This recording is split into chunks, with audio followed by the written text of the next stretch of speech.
Muy bien. Continuando con nuestro evento, quiero presentarles a nuestro siguiente invitado. De él me voy a permitir leer un poco de su trayectoria. Él es el doctor José Antonio Lozano Díez. Desde noviembre del 2020 es presidente de la Junta de Gobierno de la Universidad Panamericana y el IPADE, de los que fue rector general. Es abogado por la Universidad Panamericana y doctor en Derecho por la Universidad de Navarra. Es profesor titular en la Facultad de Derecho y la Escuela de Gobierno y Economía de la Universidad Panamericana. El doctor Lozano es académico de la Academia Mexicana de Legislación y Jurisprudencia. Recibió el reconocimiento Lo Mejor de la Abogacía en México al Mérito Académico en 2014. Recibió también el doctorado honoris causa con el grado académico de número y condecoración de la Orden Mexicana del Derecho, la Cultura y la Paz, otorgada por la Academia Mexicana de Derecho Internacional. Fue premio ANADE 2018 Francisco Breña Garduño. Recibió la presea Ignacio L. Vallarta en excelencia académica por el Consejo Nacional de Abogacía. Bajo su liderazgo se fundaron las escuelas de Gobierno y Economía y la de Bellas Artes. El doctor Lozano colabora semanalmente en el informativo de Joaquín López Dóriga, escribe columnas de opinión para el diario El Universal y ha colaborado en Reforma y Excelsior. Tiene una cápsula en el noticiero En los tiempos de la radio de Oscar Mario Beteta desde hace varios años. Ha escrito decenas de artículos sobre derecho público y management para revistas especializadas. Ha dirigido más de un centenar de tesis de licenciatura y posgrado y es autor de varios libros. Con ustedes, el doctor José Antonio Lozano Díez, con el tema la deconstrucción contemporánea. Por favor, doctor.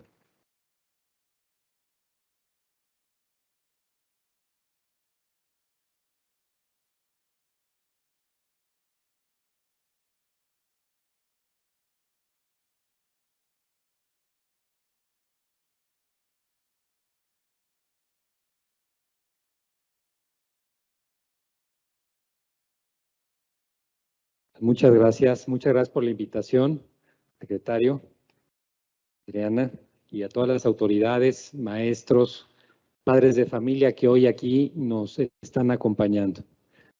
La verdad es que cuando recibí la invitación para venir a Irapuato, me dio cierta emoción personal, porque de aquí es mi papá. Mi papá nació en Irapuato, mi familia originalmente es de Irapuato.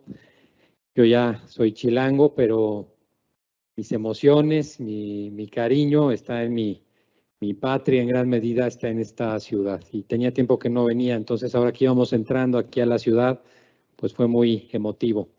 Muchas gracias por la invitación, por poder estar hoy aquí con ustedes. Bueno, pues escuchaba yo al secretario sobre la importancia de este momento que estamos viviendo con relación a la generación de niños que tenemos en el mundo. Un momento particularmente complicado porque tuvimos la pandemia, un momento también particularmente complicado porque el mundo nos ha cambiado muy rápido. Si ustedes se ponen un poco a pensar en su infancia, si recuerdan cuál era el mundo en el que ustedes estuvieron y lo comparan con el mundo que están viviendo sus hijos, maestros, sus alumnos, sus alumnas, si lo comparamos con esta circunstancia, no tiene nada que ver. Es como si nos hubieran cambiado completamente el mundo, un mundo que nos presenta muchos retos. Por eso, ahora que escuchaba el tema del Pacto por la Educación aquí en Guanajuato, me parece que es una iniciativa fundamental, importantísima, yo diría esencial. Comprender que en la educación todos los actores sociales, los papás, yo también soy papá de familia, los maestros, las autoridades, todos los órganos, las iglesias tienen que ver en la educación de los hijos, de los niños, de las nuevas generaciones. De nosotros depende qué generación le quede al mundo. En muchas ocasiones uno se pregunta, y yo lo he planteado muchas veces, ¿qué mundo vamos a dejar a nuestros hijos?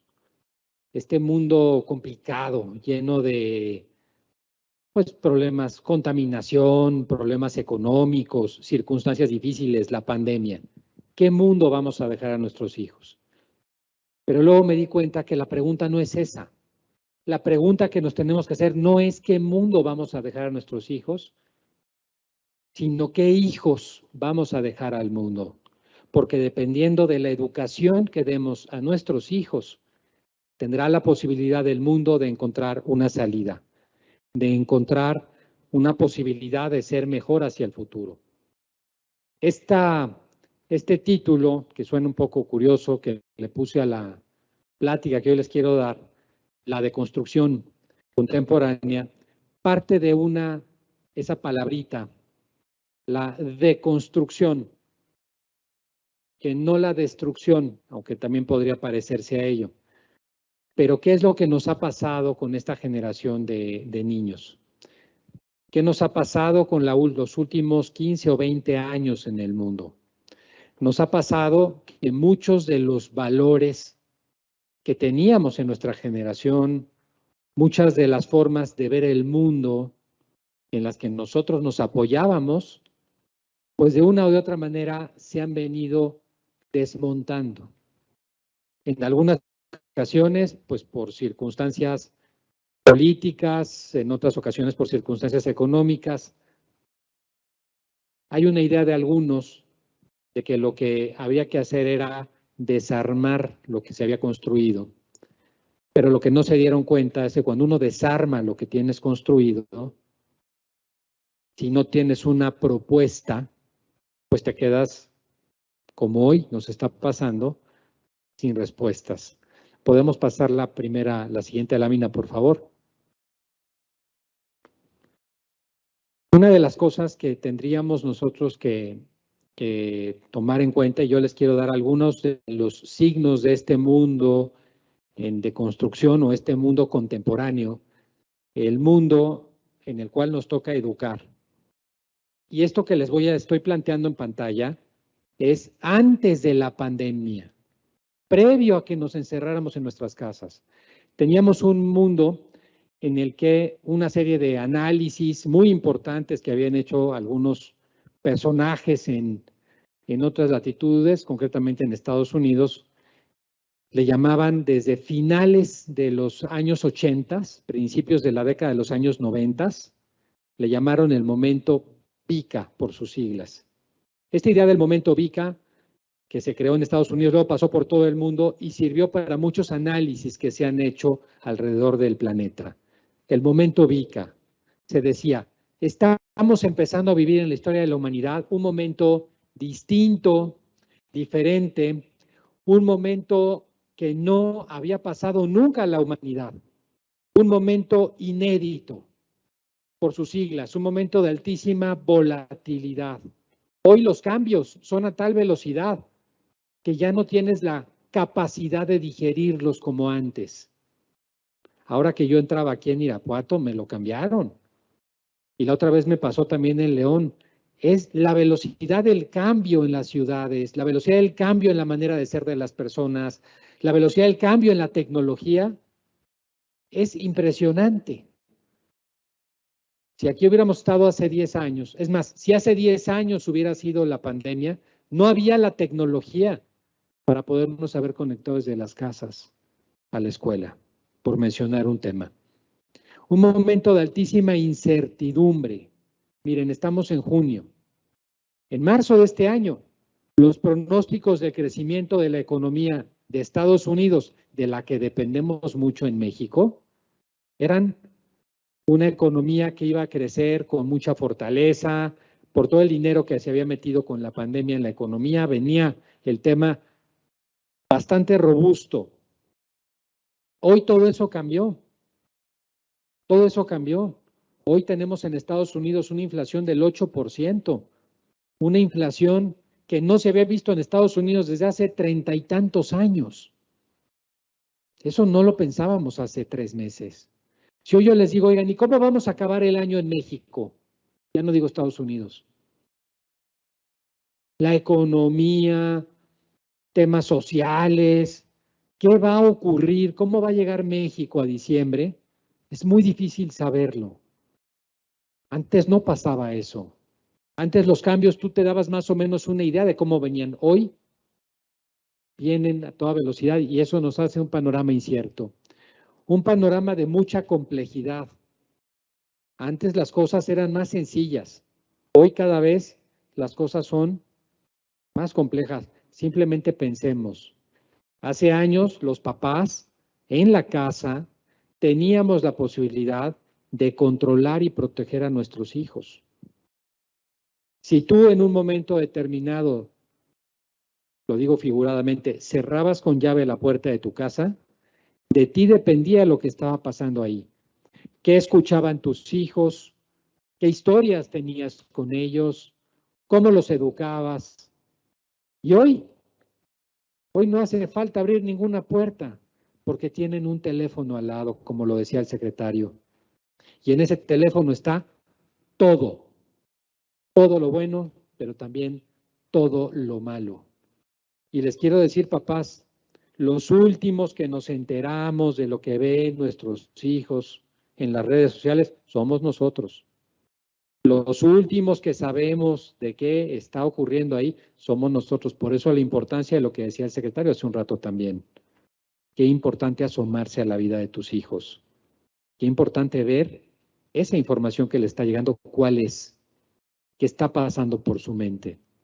Y un momento de mucha ambigüedad. Bueno, pues ese momento de prepandemia, y sigo aquí antes de la pandemia, de hace poco más de 2 años,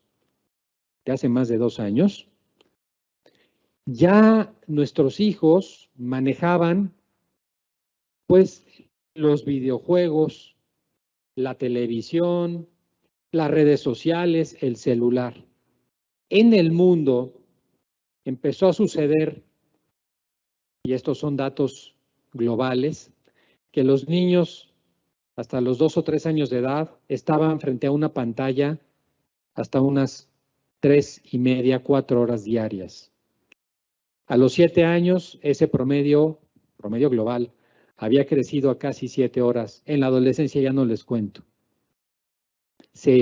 Prácticamente todo el tiempo están frente a una pantalla, antes de la pandemia.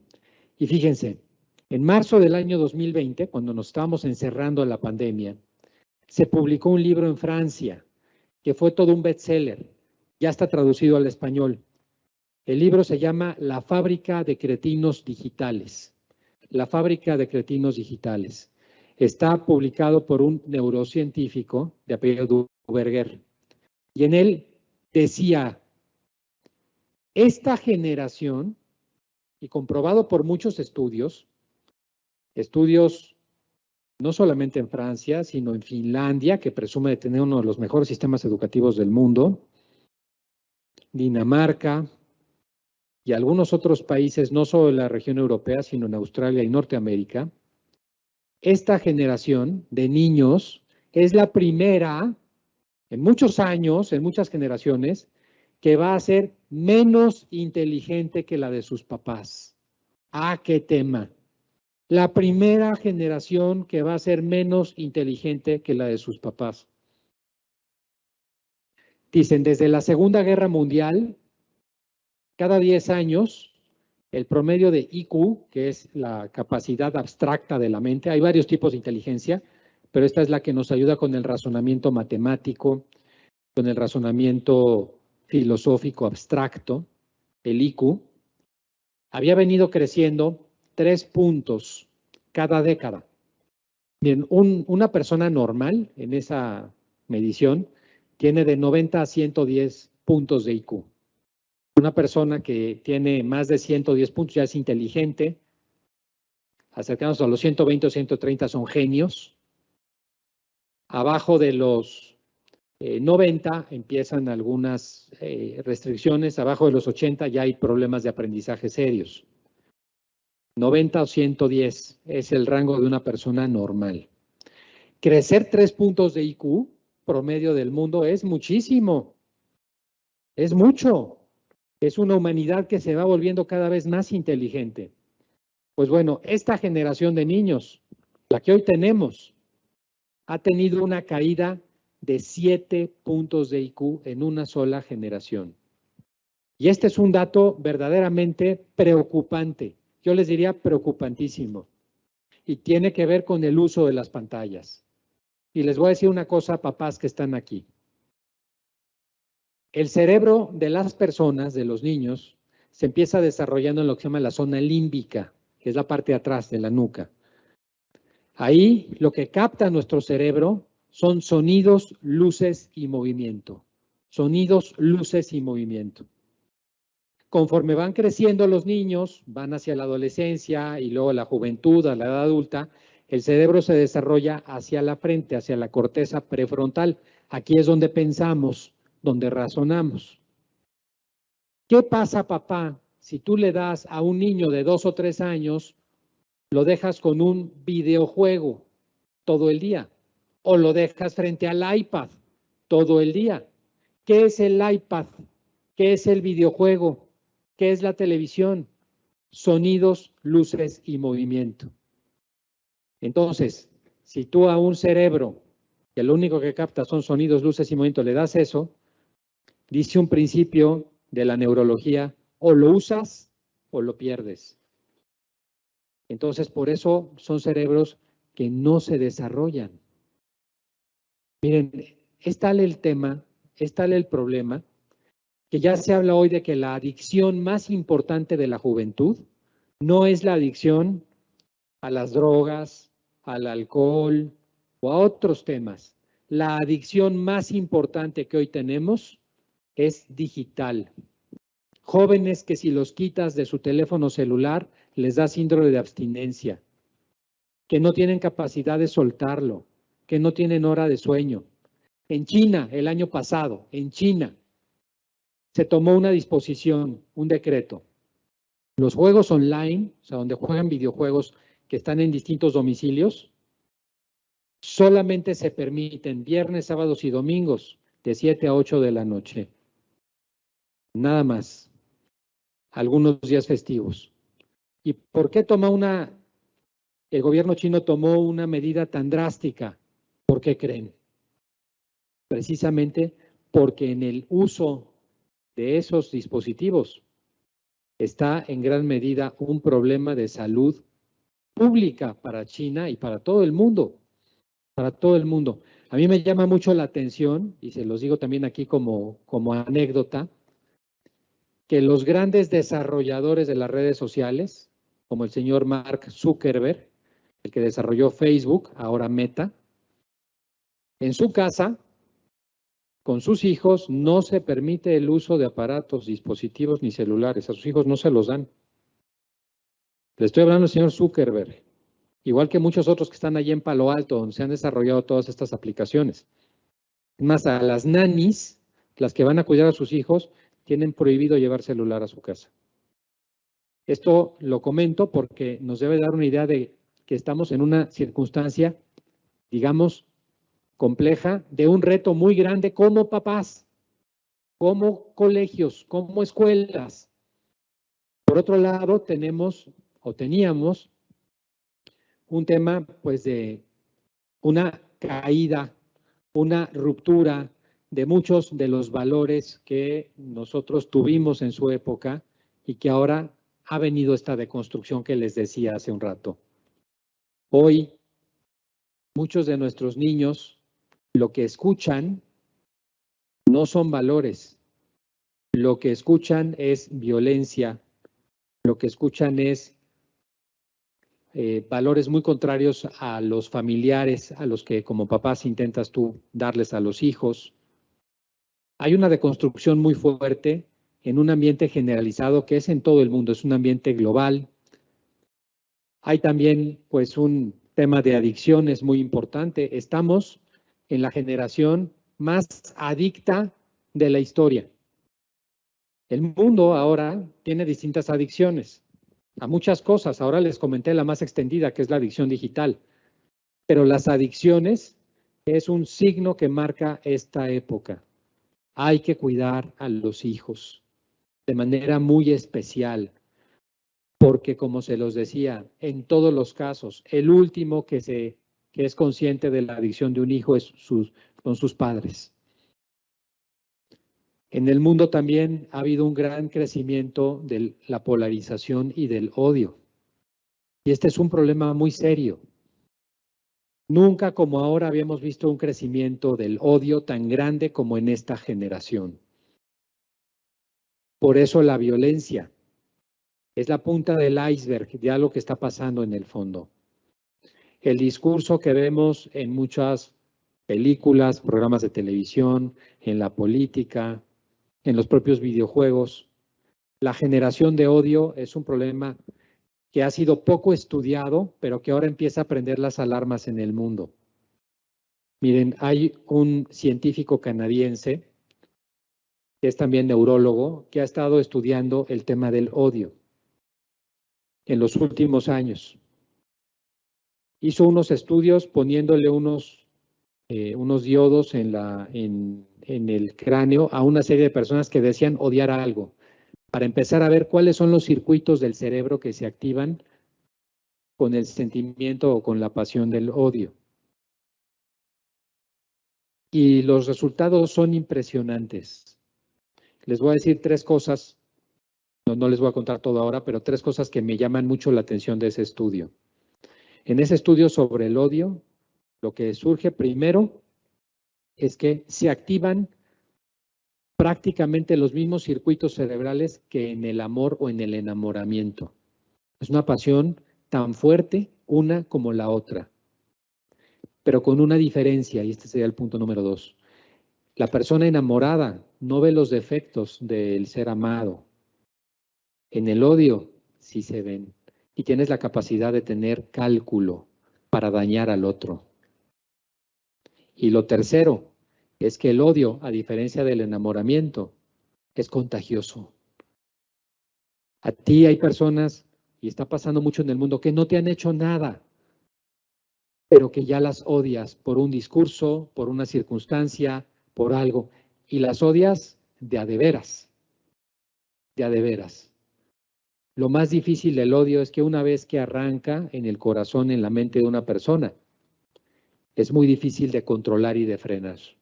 Lograr el perdón es muy complicado. Por eso, una de las cosas importantes también en el hogar, padres de familia, tiene que ver con enseñar a querer. El lugar más importante donde las personas aprendemos a querer, donde aprendemos lo que somos, nuestra propia identidad y hacia dónde vamos, es en el hogar.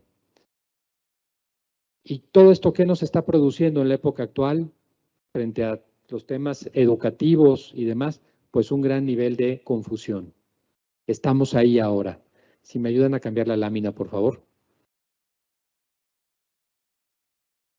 Estábamos en esa circunstancia de la prepandemia, cuando de repente hacia septiembre del año 2019 empezamos a escuchar una noticia, un nuevo virus desconocido de la familia Corona, pero de una masa 10 veces más grande que el virus de la influenza, ha aparecido en la ciudad de Wuhan, en China.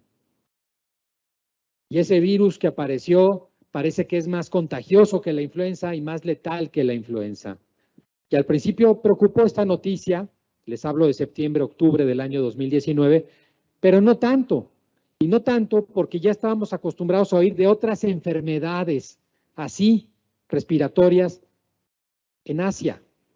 Si algunos de ustedes vieron las Olimpiadas, los Juegos Olímpicos en Beijing en el año 2008, y veías las tomas de las calles en Beijing, la gente iba con cubrebocas. Ya habíamos oído hablar de la gripe aviar. Aquí en México, recuerden, tuvimos el H1N1. Sí era noticia grave, pero no nos imaginamos qué tan grave. Pasaron los meses, noviembre, diciembre, focos naranjas, casi rojos. Enero, focos rojos a nivel global. El 11 de marzo del año 2020, el señor Tedros Adhanom, que es el director de la Organización Mundial de la Salud, hacía por primera vez en la historia de la humanidad una declaración de pandemia. Aquí les puse algunas partes de esa declaración. Nunca antes hemos visto una pandemia que pueda ser controlada al mismo tiempo. Esta declaración lo que hizo, él cuidaba mucho sus palabras, es que todo el mundo se pusiera con las alarmas rojas y a partir de ahí empezamos con el confinamiento global. Aquí ustedes lo recuerdan, en marzo del año 2020, a nivel nacional, cerramos el sistema educativo. Si podemos pasar la siguiente lámina, por favor. Entre otras cosas, pues nos vino una crisis sanitaria, económica, y de esas hemos oído mucho. De la crisis sanitaria, pues todos los días oímos de contagios, fallecimientos, vacunados. La crisis económica que hemos estado viviendo, todo el tiempo hay indicadores, confianza del consumidor, inflación, crecimiento del Producto Interno Bruto, etcétera, etcétera. Pero hay dos crisis que se originaron con la pandemia de las que se habla menos, que son más silenciosas, pero que son más profundas y de más largo plazo. La crisis educativa, ahora lo comentaba el secretario, los sistemas educativos de todo el planeta sufrieron. Y una crisis psicológica de la que hemos sido parte nuestros hijos y nosotros. Que el secretario hablaba aquí de 80,000, me parece, estudiantes. A nivel nacional, estamos hablando de que no regresaron a clases en todo el país. De acuerdo con una encuesta, habrá que ver porque esta encuesta es de marzo del 21, la publicó el INEGI, pero se decía de más de 5 millones de estudiantes a nivel nacional. Si tomamos en cuenta que a nivel nacional son poco menos, contando de preescolar a posgrados, de 30 millones de estudiantes, quiere decir que 1 de cada 6. El dato es impresionante. Ahora, los alumnos que continuaron en clases online también han tenido una serie de impactos. El secretario decía 1 año y medio. Han tenido impactos cognitivos, impactos emocionales, hasta impactos físicos. Son niños que no han jugado, que no han hecho ejercicio. Si pasamos la siguiente lámina, por favor. Una crisis psicológica. Miren, ya el momento VICA, del que hablábamos, ya venía afectándonos mucho como humanidad. En 2018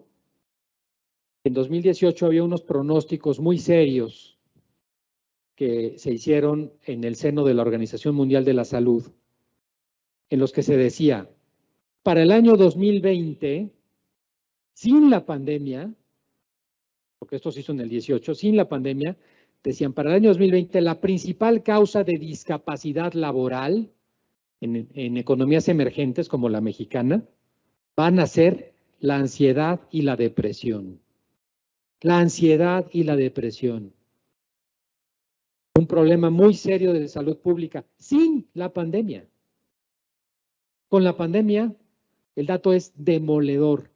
En octubre del año 2020, la propia Organización Mundial de la Salud publicó un informe en el que dice, la mitad de la población global está sufriendo depresión o ansiedad. La mitad. Jamás habíamos visto eso en la historia. Vamos, ni en las peores pesadillas nos lo hubiéramos imaginado. La mitad. Eso quiere decir que de los niños que vemos en el colegio, más o menos la mitad la están pasando mal emocionalmente. De la mitad de las personas que vemos, la mitad la están pasando, de los que vemos, la mitad la está pasando mal. Una crisis profunda, una crisis muy seria y una crisis que requiere entenderla en su totalidad. Si pasamos la siguiente lámina, por favor. Esta crisis que nos dejó la pandemia fue tan profunda,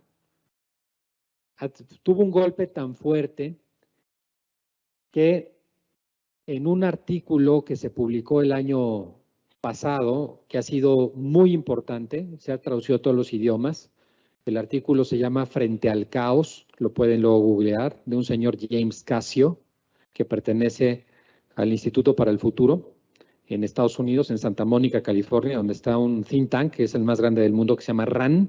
Ellos son de RAND. Bueno, dicen, se acabó el momento VICA. Fue tan fuerte el impacto, el meteorito de la pandemia, que ya no vivimos en el momento VICA. Ahora el mundo cambió, el nuevo mundo FANI por sus siglas. Un mundo de fragilidad. Nos hemos dado cuenta de lo frágiles que somos. Y esto, no teníamos esa conciencia tan grande antes. Un mundo de ansiedad, justamente lo estamos diciendo. Es un mundo en el que ha crecido la ansiedad y la depresión. Un mundo no lineal, esa es la N. ¿Qué significa no lineal? Que es un mundo que se ha vuelto del absurdo, del poco sentido común, del poco sentido común. Un mundo no lineal es, si me lo permiten, si yo les dijera hoy, si hace 10 años les hubiera dicho, oigan, ¿quién creen que va a ser el enemigo del libre comercio en el mundo, los países más proteccionistas? Y les hubiera dicho, Estados Unidos e Inglaterra, se hubiera reído aquí el auditorio. Si eran los paladines, son los que lo inventaron. ¿Cómo es posible? Oigan, y el que va a defender el libre comercio y el paladín del libre comercio va a ser un país comunista, que es China, se hubieran reído el doble. Y esa es la realidad del día de hoy. Esa es la realidad del día de hoy. Pero si como esa realidad les digo otras muchas más, y nos pasáramos en un momento determinado a ese tiempo en el pasado, no, pues este es el mundo del absurdo, un mundo no lineal. Y finalmente la I, es un mundo incomprensible, un mundo que se nos ha ido de las manos, un mundo que nos cuesta mucho poder manejar, poder ver. El nuevo mundo Fanny, el mundo Fanny. Ese es el momento actual en el que estamos. Es el momento, padres, maestros, que tenemos a hijos, a niños enfrente, que les toca vivir a ellos. La generación de niños se le había llamado la generación alfa. Ahora se le llama ya la generación pandemial.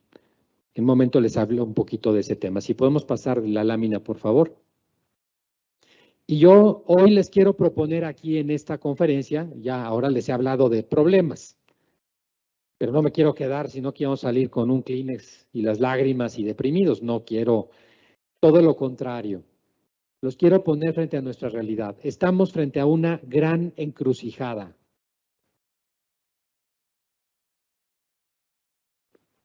Es la pasajera. Pasar como pasa el agua por las piedras y luego se seca, o puede ser para mejorar, para mejorar. Ahora se usa mucho una palabra que es la resiliencia. Mucha gente utiliza la palabra resiliente. Esto viene por un autor de Europa del Este que empezó a usar la palabra traída de la física. En español, resiliente es un plástico que tú lo doblas y vuelve a su forma. Lo doblas y vuelve a su forma, quiere decir que es resiliente. Y lo importó. Pero a veces olvidamos el castellano, que es un lenguaje, un idioma tan rico en palabras, más de 88,000 palabras, de las cuales la gente culta usa menos de 1,000, para darles una idea. Los jóvenes utilizan menos de 200, y ese es uno de los problemas también que tienen precisamente con el razonamiento. Pero hay una palabra que es una virtud muy grande y muy importante del ser humano, que es la longanimidad. La longanimidad, ser longánimes. Y lo que dice el diccionario de la Real Academia es que la persona que es longánime no solamente es la que cuando tiene un problema resiste, eso es la resiliencia, sino que se engrandece, se vuelve más generosa. Los problemas le sirven para ser mejor persona. Entiende perfectamente esa aparente paradoja de la naturaleza humana, de que superar una adversidad incrementa nuestra capacidad para ser felices. Que nosotros, cuando superamos los obstáculos, nos convertimos en mejores personas. Nuestra vida adquiere más sentido. Una persona que no ha sufrido en la vida, que todo le ha sido fácil, se aburre. Qué paradójica la naturaleza humana. Uno pensaría, pues, si la gente, y es lo común que pensamos ahora, hay que cuidar a los niños, que no sufran, que la pasen bien. Los sobreprotegemos en muchas ocasiones y con eso no saben el daño que terminamos haciéndoles. No porque queremos que sufran, jamás, pero hay que entender que hay que aprender a hacer el niño para el camino y no el camino para el niño. Este tema de la longanimidad me parece que es algo bastante central. Y tenemos nosotros la posibilidad hoy de hacer mejor tiempo en esta gran encrucijada. Si podemos cambiar de lámina, por favor. Si pasamos un poquito más adelante las láminas. Bueno, aquí no me voy a atender mucho. Seguimos pasando las láminas, por favor. Nos vamos a ir adelante. Adelante otra lámina más, otra lámina más, otra laminita más, por favor. No me quiero detener mucho ahorita en esto. Seguimos. Pues seguimos esto ya un poquito más, por favor. Un poquito más. Bueno, si le regresan una lámina, por favor. La siguiente, perdónenme. Aquí. Bueno, la educación es sin duda el mayor reto que tenemos en esta gran encrucijada el día de hoy. Ya desde Kant se decía que la educación constituye el mayor y más grave problema que puede ser planteado al hombre.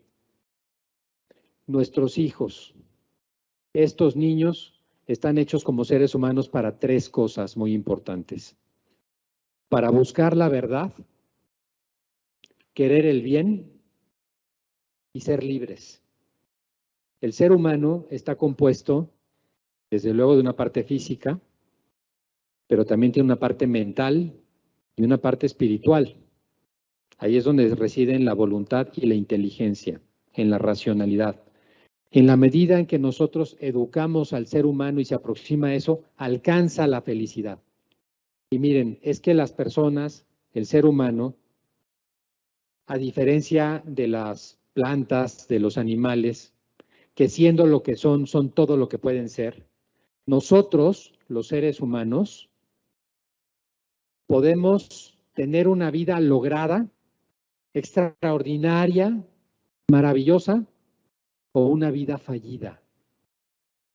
El ser humano tiene esa posibilidad que ningún otro ser en la creación tiene.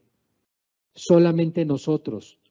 Nuestros hijos pueden alcanzar a ser extraordinarios, sacar todo su potencial adelante, ser felices o todo lo contrario.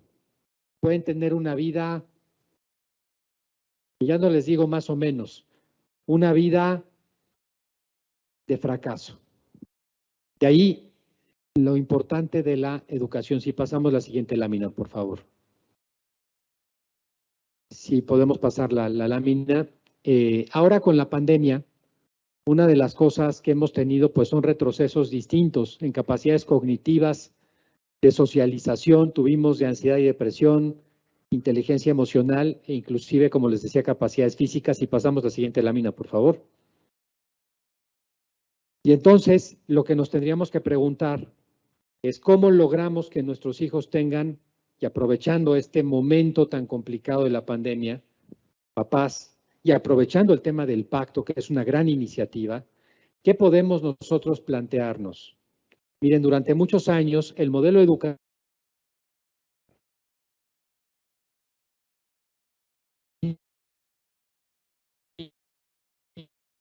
en el que hemos venido, hay que enseñarle cosas a los niños.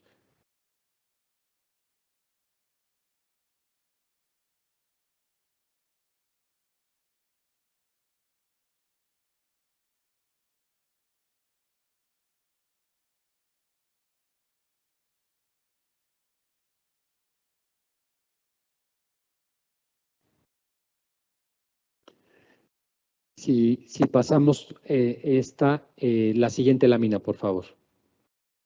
Nuestros niños, que ahora están en una generación que representa muchos más retos, requieren entender que la verdadera educación, y ahora lo voy a explicar, es como una mesa de 4 patas. Si tú a una mesa de 4 patas le quitas una pata, la mesa se cae. Si una pata la pones más alta que las otras patas, queda chueca y no sirve la mesa. Tienes que tener las 4 patas equilibradas. Pero antes de hablar de esas 4 patas de la educación, que son fundamentales, y por eso es tan importante la unión de padres de familia con maestros, con una visión hoy, después de la pandemia, mucho más profunda de qué es lo que hacen falta para los niños, lo primero que habría que decir es ¿Qué niños tenemos hoy enfrente?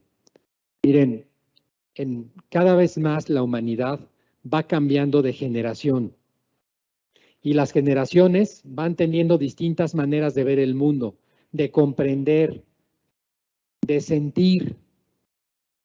Cuando estaba la Segunda Guerra Mundial, la generación que la vivió se llamó la generación silenciosa. Todavía hay algunos abuelitos ya de esa generación, pero ya son abuelitos de 80 y tantos, 90 años. ¿Por qué se le llamó la generación silenciosa? Pues porque era la época de la guerra. Y en las guerras lo que tiene la gente es miedo y silencio. Cuando pasó la Segunda Guerra Mundial, pues vino una expansión, los baby boomers. Esos baby boomers que llegaron prácticamente hasta los años 60, el famoso movimiento del 68, los estudiantes son baby boomers. Luego viene la generación a la que yo pertenezco, que es la generación X, una generación que nos tocaron los años 80, 70. La generación millennial, que es la que ahora se terminó la carrera hace unos pocos años, los que ahora están en la facultad, que son los centennial, cada una de ellas da para toda una conferencia. Pero ¿dónde estamos ahora en los niños? La generación alfa, ya no son centennials. No podemos tratar igual a los que están hoy en la facultad o en los últimos años de la prepa, porque pertenecen a la generación anterior, la que va ahora de salida, que los que están ahora en el sistema educativo, que es la generación alfa. Ya desde antes de la pandemia se decía, esta generación alfa trae modificaciones cerebrales, lo comentábamos hace un rato, pero esa generación alfa también es una generación que le tocó vivir la pandemia. Le tocó vivir 2 años de su educación frente a una pantalla. Le tocó vivir con miedo de salir a la calle. Le tocó con ansiedad, con depresión. Le tocó con muchos retos que hoy tenemos que asumir nosotros.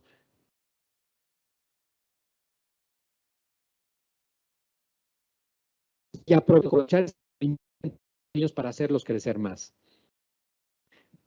Se hizo una encuesta el año pasado en el Valle de la Ciudad de México en escuelas públicas y privadas para ver cómo se sentían los niños que habían regresado a clases.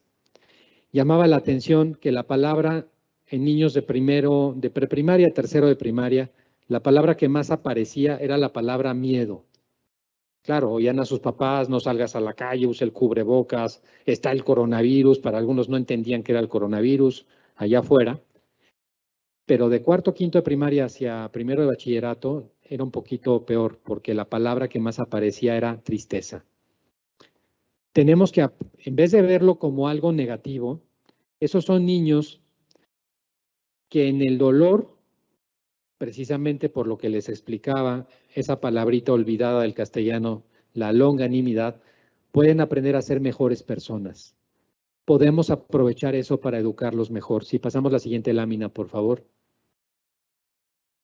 En ese sentido, las 4 patas de la mesa son la transmisión de conocimientos, por supuesto, en donde no se trata solamente de que los niños memoricen, sino de que los niños también en un momento determinado sean capaces de razonar.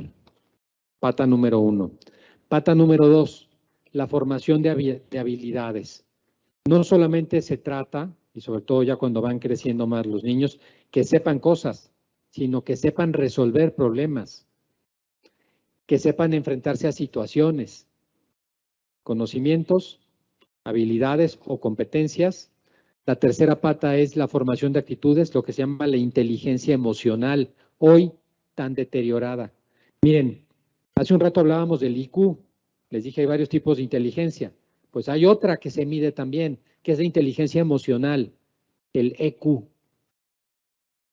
El fracaso que muchos tienen en el trabajo, por lo que fallan, por lo que los corren, por lo que no alcanzan sus metas, no es porque no tengan un buen IQ, son por problemas de EQ, problemas de no saber manejar sus propias emociones y las de los demás, no poder comprender la emoción del otro y la propia.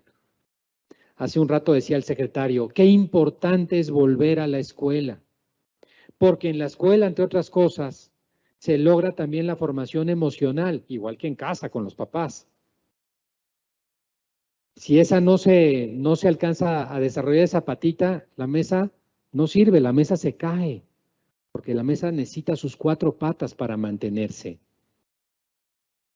En una encuesta, en un estudio que se hizo en la Universidad de Stanford hace unos pocos años, se decía que más del 70%, fíjense, más del 70% de lo que aprende un niño, lo aprende fuera del aula. Lo aprende fuera del aula, por socialización. Y lo tercero, los valores. ¿Por qué un niño va a actuar de un modo noble? ¿Por qué no se va a dejar corromper por su cosmovisión? ¿En qué cree? ¿Qué es lo valioso para él? Y en eso, los papás son centrales en la adopción de cosmovisión. Necesitamos generar la cosmovisión de una forma mucho más profunda. Y me quiero aquí detener y subrayárselos con rojo. ¿Por qué es tan importante formar en valores? Porque los valores son los que le dan a una persona identidad. ¿Quién soy? ¿Quién soy? Si yo no sé quién soy, mucho menos voy a saber qué quiero hacer en la vida y a dónde voy. Si hoy hay una crisis profunda en los jóvenes y en los niños de esta generación, es una crisis de identidad. ¿Qué da el hogar? ¿Qué dan los papás? Identidad.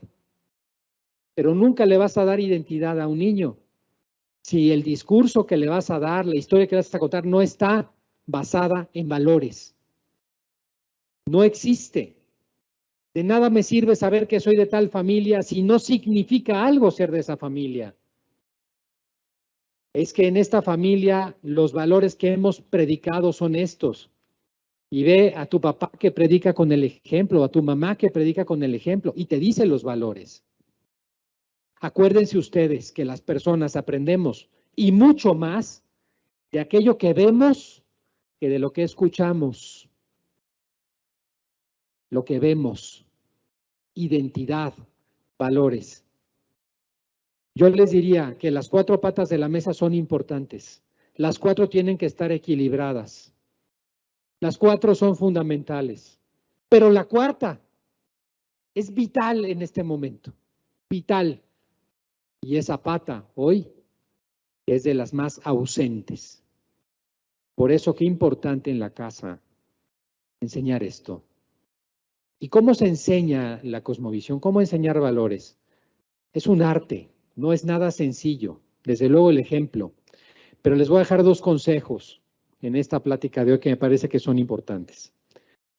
Un primer consejo es a los hijos muchas veces, cuando tenemos problemas ahora mismo con la pandemia, muchos hogares han sufrido económicamente, han sufrido en circunstancias pues que no se esperaban. A los hijos, los papás muchas veces queremos enseñarles que somos muy fuertes y queremos sobreprotegerlos. Entonces, no les enseñamos cómo nos sentimos en realidad con los problemas. Pensamos ingenuamente que no se dan cuenta. Pensamos ingenuamente que los estamos protegiendo para que no sufran. Es el peor error. Lo mejor que puedes enseñar a tus hijos es que la estás pasando mal y que pasándola mal eres capaz de superarlo. Eres capaz de superarlo pasándola mal. Porque cuando tú quieres ocultar que la estás pasando mal, para empezar, el hijo que sí se la está pasando mal, porque está frente a una pantalla no sé cuántas horas, en la pandemia estuvo, porque sufre también, no tiene empatía contigo, no tiene comunicación emocional. Pero por otro lado, tú terminas siempre, aunque no lo quieras, estallando. Porque no existe una persona que se la pueda pasar perfectamente bien a pesar de los problemas, diciendo, sí, yo estoy bien, yo estoy bien. Cuando no estás bien, se te nota que no estás bien. De repente te enojas en la casa, hay gritos en la casa, pasan muchas cosas. que te vean y comprendan que igual que ellos sufres, pero que eres capaz de superarlo porque es el mejor ejemplo que les puedes dar. Eso vale más que 1000 conocimientos. Y lo segundo, cuando sus hijos se van aproximando a la adolescencia, papás, hace un momento, lo decía el secretario, aproximarse, ¿qué están viendo en los papás de hijos adolescentes? Normalmente nos aproximamos a ellos desde el miedo a descubrir cosas que no nos va a gustar escuchar, que no nos va a gustar oír. Papás, desde la confianza. Claro, hay cosas que no nos va a gustar oír, pero es mejor que las oigamos y que seamos capaces de ir acompañando a nuestro hijo adolescente a que hagamos esto para decir, no, no pasa nada, mi hijo es perfecto, mi hijo, a mí me ha tocado ver tantas veces muchachos con problemas inclusive de adicciones, que cuando llegan los papás a vernos a la universidad, mi hijo adicto, imposible, imposible, los últimos que se enteraron. Por eso se los digo, qué importante esta parte, y por eso se los subrayo esta cuarta pata de la mesa. Si podemos pasar la siguiente lámina, por favor. Bueno, con relación a la crisis psicológica, yo quisiera dejarles algunos consejos, papás y maestros, antes de terminar, que me parece que en el momento actual, siguiente lámina, por favor, son importantes. La pandemia, pues, nos ha dejado una circunstancia muy complicada, nos hace ver una situación con unos nubarrones negros, y lo que a mí más me preocupa, por eso los quise poner aquí para ir cerrando esta conferencia, es lo siguiente. Hace unos poquitos, de hecho fue el año pasado, el Parlamento Europeo financió un estudio para ver cómo estaban los jóvenes europeos, pero eso es trasladable aquí a México, después de la pandemia, y el resultado del estudio es muy impactante y triste a la vez. Esta generación, estos jóvenes, a diferencia de lo que había pasado en otras crisis, donde los jóvenes son idealistas y los jóvenes se levantan y son aquellos rebeldes, esta generación no tiene ganas de rebelarse. Y no tiene ganas de rebelarse porque perdió toda esperanza sobre el futuro.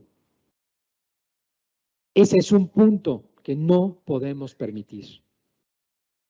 Quien ha perdido la esperanza, lo ha perdido todo. Podemos pasar siguiente lámina, por favor. Fíjense, vamos a seguir, por favor, siguiente lámina, por favor. Siguiente lámina. Lo peor que nos puede pasar es estar desesperados. Desesperados. Porque la desesperanza acaba con cualquier posibilidad de salir adelante. Hay dos grandes virtudes que hoy son las que más le faltan a la juventud, las más importantes, y en esas dos me voy a referir para ir terminando. Robert Burton, un autor inglés del siglo XVII, hablaba de ellas, la esperanza y la paciencia. Decía, son dos soberanos remedios para todo, son los más seguros y blandos cojines sobre cuales podemos reclinarnos frente a la adversidad. La esperanza y la paciencia. Hoy tenemos que estar con nuestros hijos, con nuestros alumnos, impulsando la esperanza, y tenemos que hacerlos pacientes. Esta generación, que es la generación digital, es la menos paciente, es la de la recompensa inmediata, es la que no tiene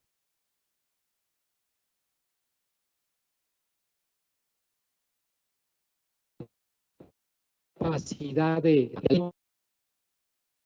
¿Quieres ir a un coche? El Uber, no sé qué, el videojuego, todo es inmediato. En los años 60, les voy a contar un estudio muy interesante. En los años 60 del siglo pasado, en Estados Unidos se hizo un estudio en el cual agarraron a niños de 5 a 7 años de edad, eran como 60 niños, y los pusieron frente a una golosina y les dijeron, si en los siguientes 15 minutos no te comes la golosina, te voy a dar otra golosina. Y los pusieron en una cámara de GC, los estaban viendo, y veían cómo sufrían los niños. Unos pues iban por el dulce, le pegaban con la otra manita para no comérselo, otros de plano se tomaron la golosina. Lo interesante del estudio es que fueron siguiendo a esos niños durante 40 años.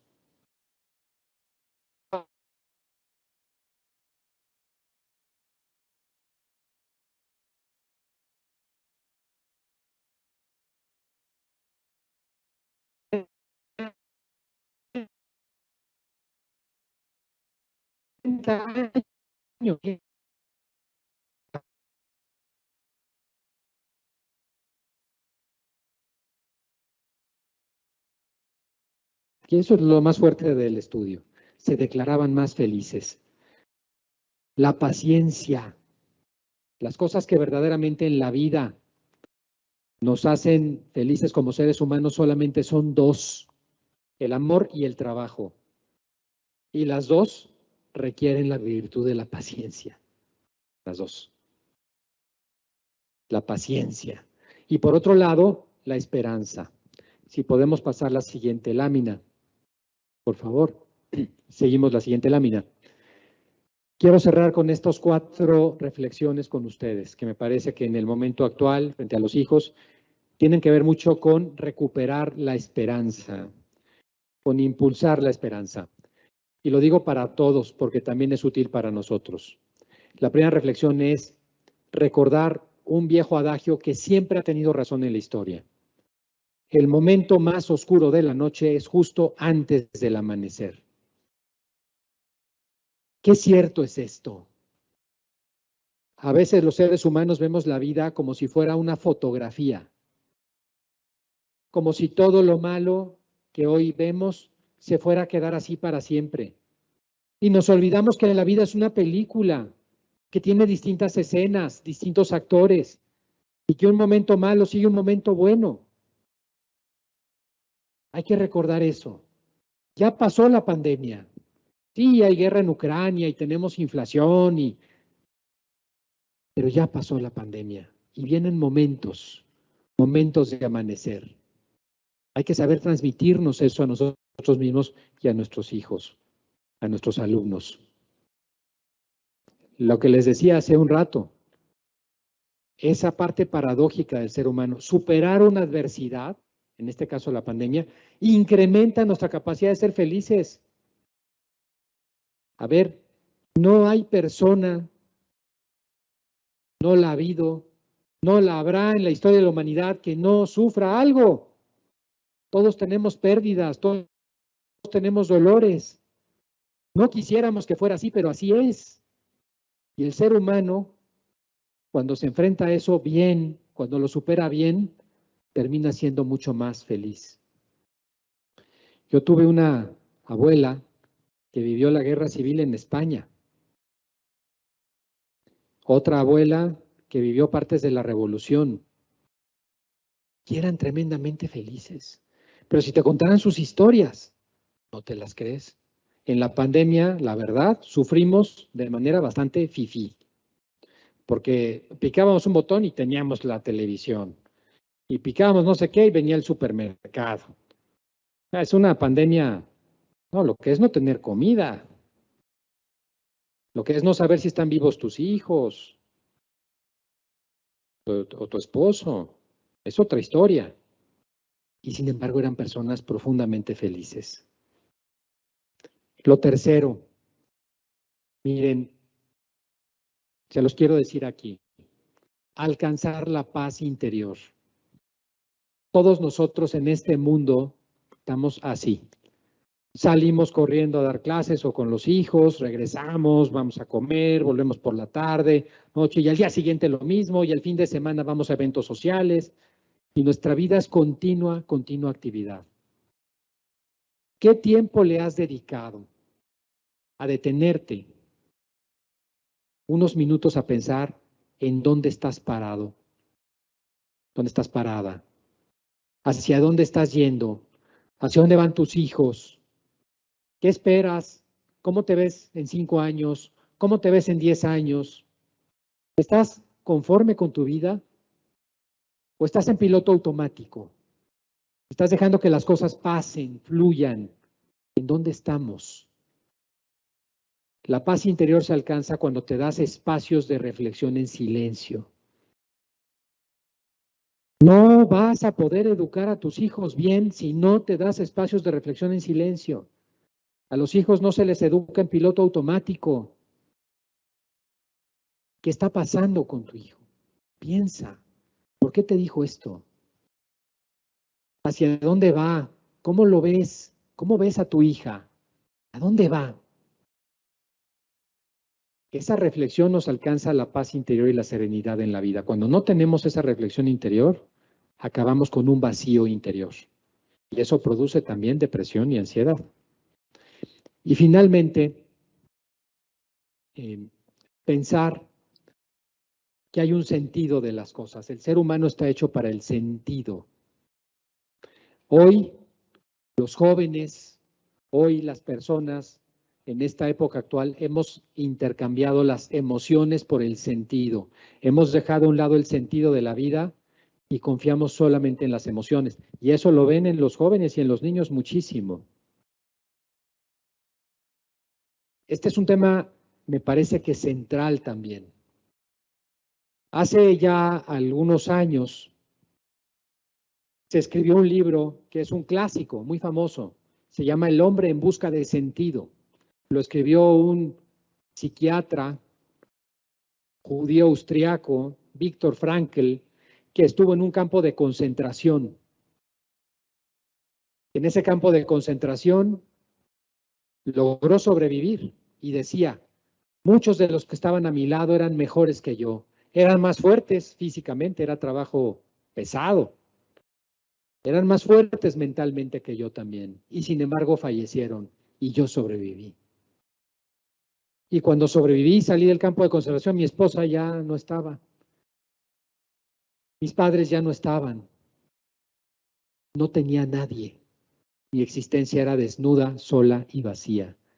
Y logré sobrevivir y reconstruir mi vida. ¿Por qué motivo? Porque logré darle un sentido, un para qué, un para qué. Él de ahí crea una de las escuelas más importantes de la psiquiatría contemporánea, que es la logoterapia. Y utiliza mucho una frase que toma de Nietzsche. Quien tiene un porqué para vivir, siempre encontrará el cómo. Repito, quien tiene un porqué para vivir, siempre encontrará el cómo. Si yo quito el sentido y me quedo con las emociones son pasajeras y cambiantes. En un mismo día puedo pasar por distintos estados emocionales. Si tengo un sentido, permanezco. Muchos tienen la bendición de tener una creencia religiosa. Ese es un sentido trascendente. Si no se tiene, hay otros sentidos en la vida que se pueden encontrar en los propios hijos, en otros elementos, pero buscar un sentido es fundamental. Sin un sentido, no es posible recuperarse. Estos 4 consejos me parece que son ideas útiles que nos pueden funcionar y decirles, papás, tienen ustedes un enorme reto, un reto fundamental que es sacar a sus hijos adelante. Maestros, tienen ahora el mayor reto educativo que hayamos visto en los últimos 200 años por lo menos. Pero precisamente por el tamaño del reto es el tamaño de la ilusión. Por el tamaño del reto es la posibilidad de lograr algo que quizás hace muchas décadas que no se había logrado en Occidente, que es lograr una mucho mejor generación en la que viene que la que fuimos nosotros. Muchísimas gracias. ¿Nos puede esperar un momentito aquí?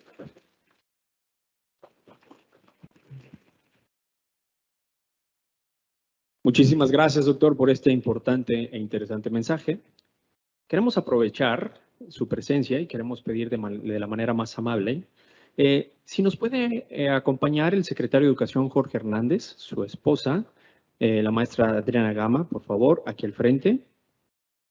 Sí, también nos puede acompañar y agradecemos también la presencia de la presidenta municipal de Irapuato, Lorena Alfaro García, y también al delegado de la SEG en Irapuato, Nicolás Gutiérrez. Si nos pueden acompañar al frente, por favor.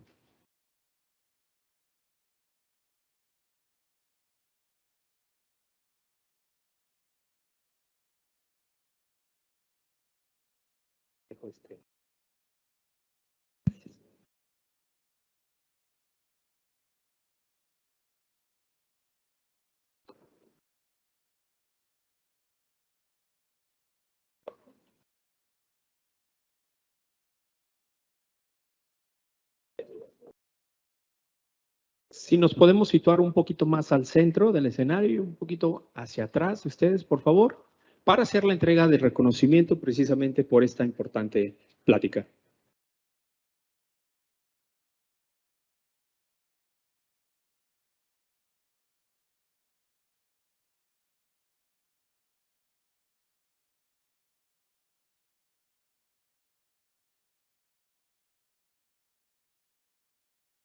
Muy buenas tardes a todas y a todos. Quiero agradecer profundamente al señor secretario de Educación. Jorge, muchas gracias por estar aquí, por elegir este municipio para dar esta charla tan importante. Por supuesto, a tu esposa también, bienvenida. Y a nuestro delegado de la región 4, que depende de la Secretaría de Educación. Gracias a todas y todos ustedes. Qué bueno que están aquí en este teatro de la ciudad, su teatro, y encantados de la vida de poder escuchar esta charla que nos deja mucho aprendizaje a todos, a los padres de familia, a los maestros, a nosotros en lo particular. Yo creo que nos llevamos grandes reflexiones en este encuentro que hoy se tiene y sobre todo pues felicitar a nuestro gobernador secretario por esta apuesta tan importante por el Pacto Social por la Educación. Es un esfuerzo que busca transformar, incidir en la forma en que educamos todos a nuestros hijos, a nuestras hijas, y es un tema que transforma vidas. Así es que ahí es donde tenemos que hacer un gran trabajo, un gran esfuerzo, todos, cada quien en el ámbito de nuestras competencias, poner nuestro granito de arena para tener una mejor sociedad y sobre todo para trabajar por nuestros niños, nuestras niñas y nuestros jóvenes. Quiero dar este reconocimiento al doctor José Antonio Lozano Díez, que además es irapuatense, tiene familia de Irapuato y por eso está el día de hoy aquí, eligió nuestra ciudad para dar esta charla. Gracias, doctor, por tu participación en el taller Familias del siglo XXI, Tejiendo Liderazgos, espacio de reflexión dirigido a madres y padres de familia para reconocer la importancia de su papel como agentes educativos en el marco del Pacto Social por la Educación. Muchísimas gracias, maestro. Gracias, doctor. Gracias, doctor.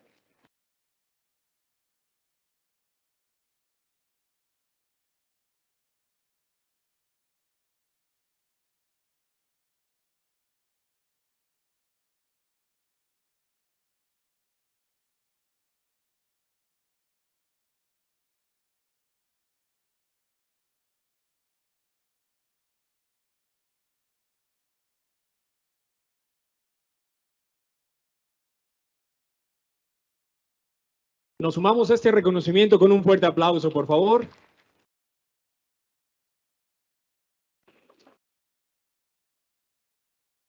Muchísimas gracias y les pedimos a nuestros invitados y a nuestras autoridades si pueden pasar a tomar su asiento, si fueran tan amables.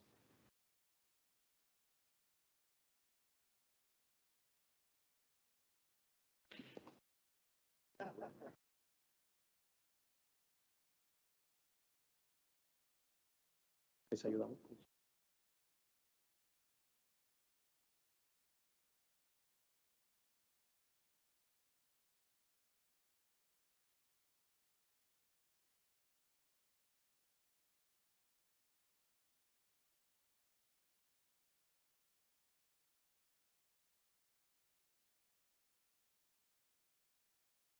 Muy bien, es momento de inmortalizar este gran evento, por lo que vamos a hacer la toma de la fotografía oficial, por lo que les voy a pedir a todos de la manera más amable, nos pongamos de pie.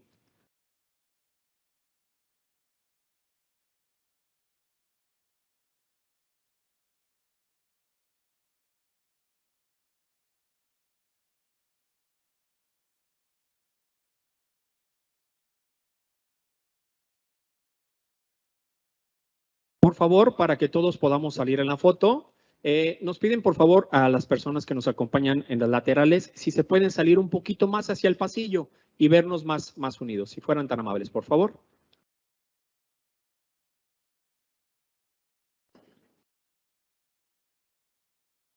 Todos sonriendo con los ojos.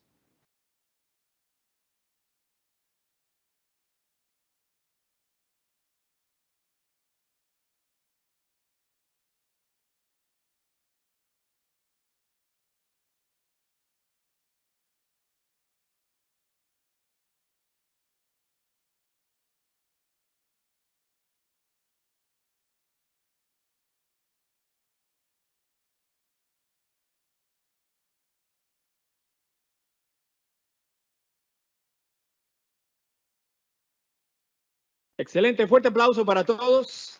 Muchísimas gracias.